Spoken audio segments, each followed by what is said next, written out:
Okay, and then old rule of money is invest for the long term, and most people say invest in mutual funds. I personally don't invest in mutual funds, and most people, it's not a bad idea. But if you want higher returns with less risk and less taxes, then you have to first invest in your financial intelligence. So mutual funds have its place for most people, but I personally don't invest in them. And I'll go into why.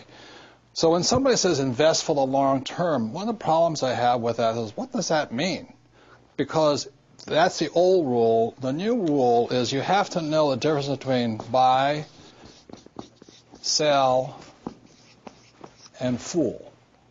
And so when I'm buying and selling something or investing, this is the difference for me, okay? When I buy, let's say, a house or an apartment house, I buy it long. That means I want to hold on to my real estate forever. But what I do is I sell it every 30 days to my renters.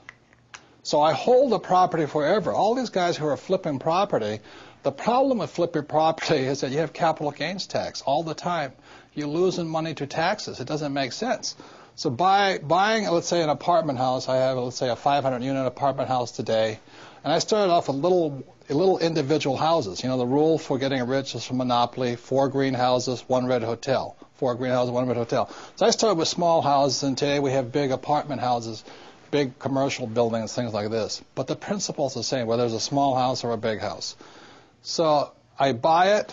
I intend to hold it forever. I'm going to pass it on for generations, but I sell it every 30 days. The same with oil. The other day I was filling up my gas tank, and I got really upset. It cost me $72 to fill my tank of gas. And the reason I was upset, because I was a buyer of gas. But then I went home that afternoon, and I found oil hit approximately $140 a barrel.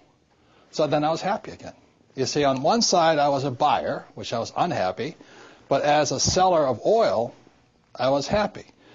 So this is my point here. If you're going to be rich in life, the reason most people are poor is because they're primarily buyers with very little to sell. You know that old advice I talk about financial education: go to school and get a job. So let's say you sell your time, sell it for $25 an hour. If that's all you've got to sell, you're not getting ahead, because the Federal Reserve keeps printing money faster and faster. You have to work harder and harder, then you get taxed harder. So if you're going to be rich, the thing my rich dad taught me was you have to have something to sell every single month. So every single month I'm selling my apartments, my units, for 30 days at a time. I'm selling my oil, on the open market. And you look at what I did, even though I flunked out of high school twice because I couldn't write, and I really couldn't spell, is when I write a book, I write it once, but I sell it into 100 different languages throughout the world. So every quarter I'm getting a paycheck. So to be rich, it really understands the new rules of money requires you to know when you're buying, when you're selling. And that is essential to being rich today. Now, when I talk about the fool, it's called the greater fool theory. So like being a real estate guy, I go out there and somebody says to me, oh, this house is $100,000, but next year it'll be worth $200,000. Generally, that's what's, what do you call those guys? Real estate brokers or mortgage brokers or stock brokers. As my rich dad said, the reason they're called brokers is because they're broker than you are. So they're telling you to buy this stock or this house because the price will go up. Again, that's capital gains, not cash flow. And then you become the greater fool. The people, unfortunately, who are hurting financially today in the housing market, they were the greater fool. They bought the idea that the price of real estate would keep going up. Well, as you and I all know, prices go up and prices go down. So if you're going to, the new rules of money and the financial intelligence and your financial education requires you to know to be balanced, be both buyer and seller, and not be the greater fool. I say it again. When I fill up with gas, I get angry because I'm a buyer, but I'm happy because I'm also a seller. If you're going to be rich, you should be selling more than you're buying. One last thing is the one reason I really don't care much for mutual funds is because I don't know if you're the buyer, the seller, or the fool, but I'll make that decision. If you're the investor, then you put up 100% of the money, and I think you take 100% of the risk. It doesn't make sense to me. Same as you put money in a bank. And the mutual fund company, they put up 0% of the money, but what they get is 80% of the returns. So this is why I really don't recommend, but it's good for most people. Put your money in a mutual fund and just let it sit there. But what happens is you take 100% of the risk, you only get 20% of the returns, and you put up 100% of the money. That doesn't make sense to me. That's why I like to use debt, good debt as leverage and things like this. But again, this is your greatest asset right here.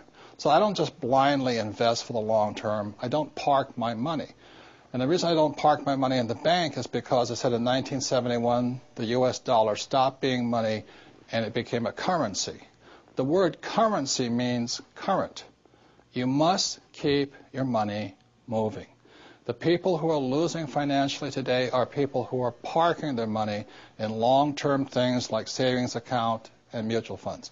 That's good for the average person. It's good for the average investor. And it's better than nothing. It's better than being poor.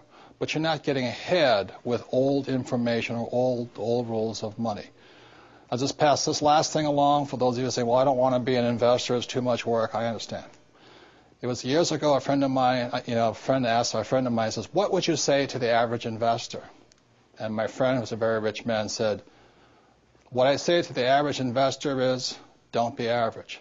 Because today, in this high volatile environment, the average people, the middle class, are getting wiped out. So, those are the new rules of money. You don't invest for the long term. You have to know when to buy, when to sell, and when not to be a fool.